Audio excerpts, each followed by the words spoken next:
Kitchen का tap leak हो रहा है। हम ठीक कर देते हैं ना।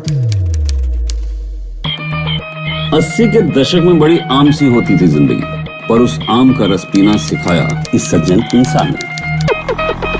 हमें साहित्यकार देविका की व्यथा का क्या हुआ पूछना चाहते थे। अमिताभ बच्चन का जमाना है और तुम राजेंद्र कुमार को बेचने चले हो। देविका को ठोकर माफ कीजिएगा, देविका की व्यथा को लगी ठोकर और हमारी जवानी का हुआ जन्म। कुछ अलग लिखो, कुछ फड़फड़ाता हुआ लिखो, ऐसा मसाला डालो कि मतलब पढ़ने वाले बदन में आग लग जाएगा। किचन का टैप लीक हो रहा है। हम ठीक कर देते हैं ना। सुबह की चमकती धूप ने जमी बर्फ को पिघलाना शुरू कर दिया था। पहली बार रानी के जिस्म को मैंने इतने करीब से देखा। मैदे के आटे जैसा मुलायम बदन, उस पर 2 बुलंद कुंबल। अबे चुप क्यों हो गया?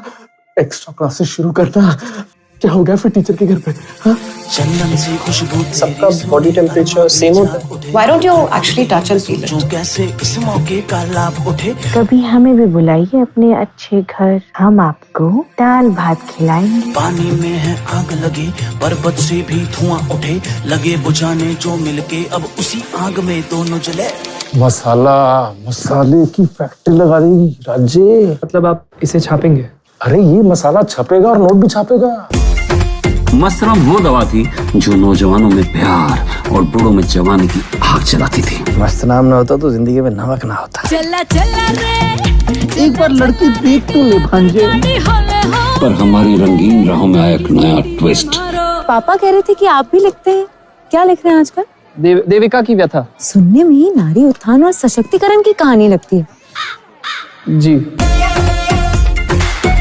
पढ़ने वाले तो गंदे हैं, लेकिन सोचो ऐसी किताबों को लिखने वाला कितना घटिया होगा।